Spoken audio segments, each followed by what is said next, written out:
모든 은혜의 하나님 곧 그리스도 안에서 너희를 부르사 자기의 영원한 영광에 들어가게 하시니가 잠깐 고난을 당한 너희를 친히 온전하게 하시며 굳건하게 하시며 강하게 하시며 터를 견고하게 하시리라.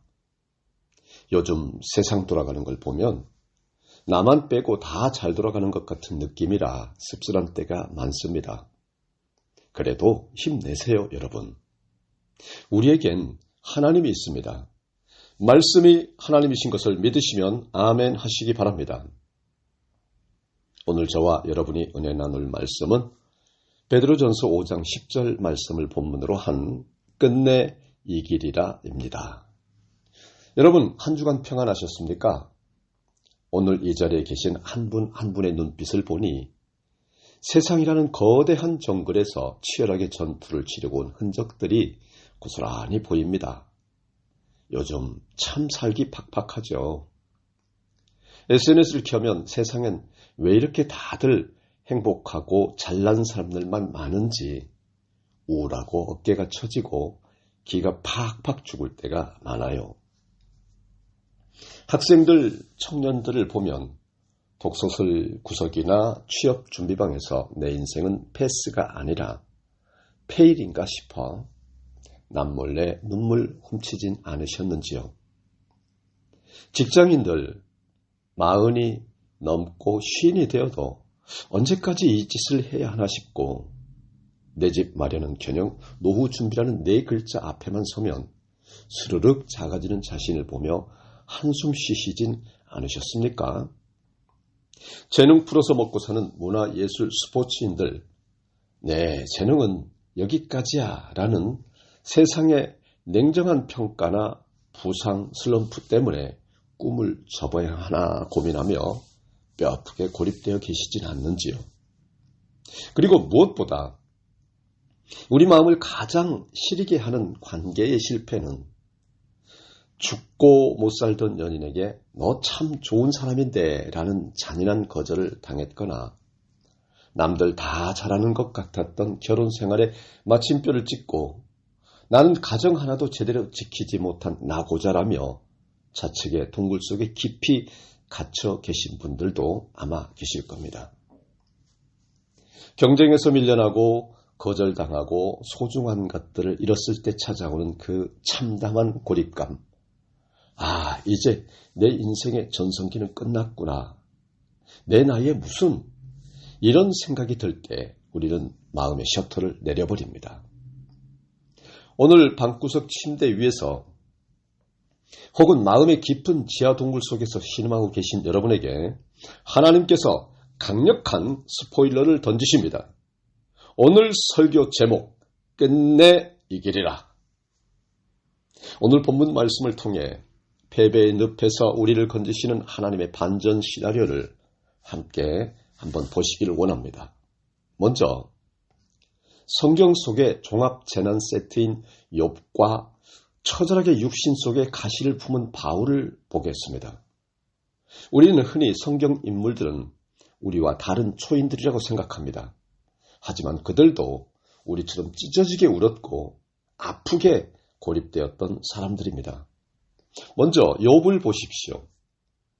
욥은 요즘 말로 대기업 회장님의 자녀들도 다 명문대 가고 신앙 성적까지 올 플러스 A인 사기 캐릭터였습니다. 그런데 어느 날 갑자기 감당할 수 없는 재앙이 몰아닥칩니다. 전 재산이 다 날아가고 10명의 자녀가 한날 한시에 목숨을 잃고요. 가정이 붕괴되고요.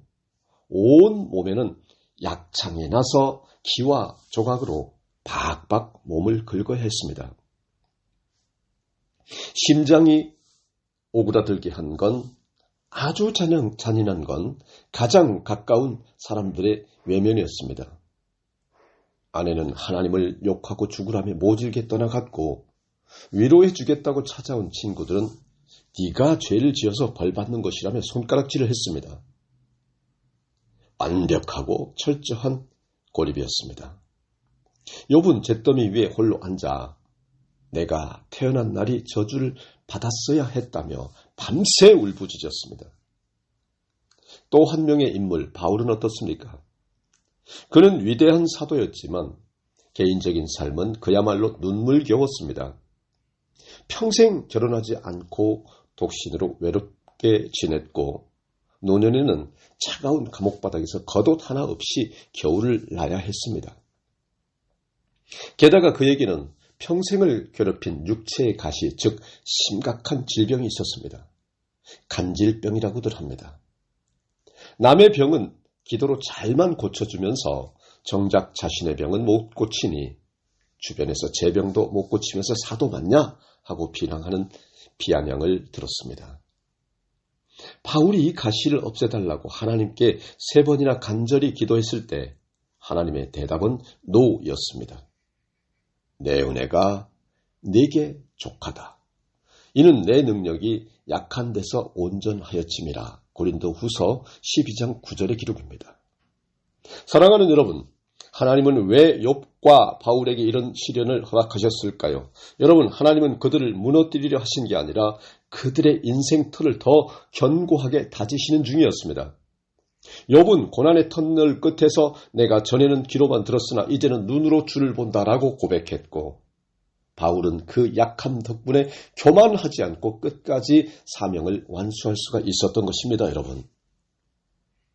실존 인물들의 감동적 고난 극복기를 보면 거의 대개가 낭떠러지 끝에서 피어난 꽃 같은 이야기가 많아요.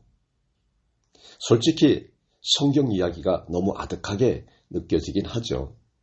하지만 지금 우리 곁에서 절망의 밑바닥을 치고 일어선 실존 인물들의 이야기는 더 드라마틱한 게 많아요. 사실은 이 또한 하나님이 하시는 일이기 때문이에요. 수많은 사람들에게 선한 영향력을 전하는 개그우먼 이성미 집사의 이야기입니다. 화려한 연예인으로 큰 인기를 누렸던 그녀였지만 그녀의 개인사는 말할 수 없는 시련의 연속이었습니다. 어린 시절 어머니의 부재로 인한 결핍, 연예계 생활 중 겪은 큰 스캔들과 연애의 실패로 대중의 차가운 시선을 한 몸에 받아야 했습니다. 어떻게든 가정을 지키고 행복해지려 노력했지만 결혼 생활 역시 순탄치 않아 깊은 마음의 상처를 입었습니다. 설상가상으로 나이가 들어 캐나다로 이민을 떠났을 때는 극심한 외로움과 고립감에 시각장애인처럼 방에 불을 끄고 누워만 지내기도 했습니다. 내 인생은 왜 이리 꼬이기만 할까?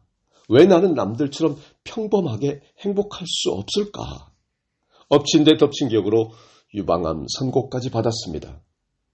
육체적 고통, 깨어진 관계의 상처, 홀로 아이들을 키워야 하는 막막함, 그리고 노후에 대한 두려움까지 그야말로 삶의 모든 영역에서 패배 스탬프를 찍은 것 같은 절대적 절망이었습니다. 하지만 그녀가 그 깊은 고독의 방구석에서 한 일은 자신의 찌그러진 모습을 있는 그대로 가지고 하나님 앞에 엎드린 것이었습니다. 하나님, 저 아파요. 저 너무 힘들어요. 저 좀 살려주세요. 하나님은 그 처절한 울부짖음을 외면하지 않으셨습니다. 암 투병을 통과하고 깨어진 상처들을 기도로 꿰매어 가시면서 서서히 그녀의 삶을 완전히 바뀌었습니다. 과거에는 자존심 세고 날카로웠던 그녀가 이제는 상처받은 후배들을 찾아가 따뜻한 밥을 먹이고 이혼과 외로움으로 피눈물 흘리는 사람들의 눈을 바라보며 손을 잡아주는 하늘나라 위로자가 되었습니다. 그녀는 이제 고백합니다. 내 인생이 다 깨어지고 부서졌을 때 비로소 하나님의 손길이 내 삶을 조각하기 시작하셨다라고요. 사랑하는 여러분, 오늘 본문이 주는 4가지 약속이 있습니다. 저는 이것을 하나님의 맞춤형 리모델링이라고 부르고 싶습니다.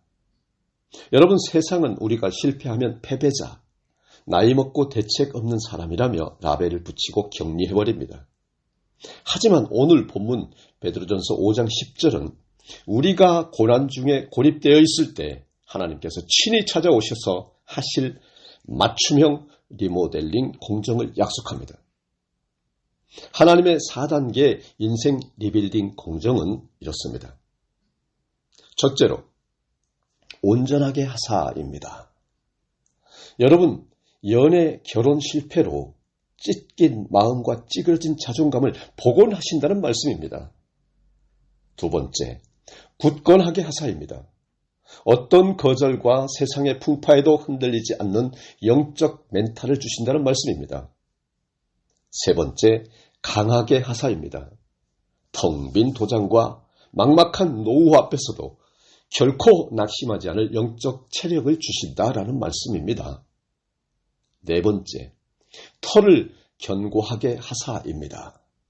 사람에게 의지하던 인생을 지나 영원히 무너지지 않을 반석 위에 세우신다고 하는 말씀입니다. 여러분을 하나님이 그리 하시겠다는 말씀입니다. 약속입니다, 여러분. 여기가 특별히 우리가 주목해야 할 단어가 있습니다. 잠깐 고난을 당한 너희를, 이 말씀 중 잠깐입니다.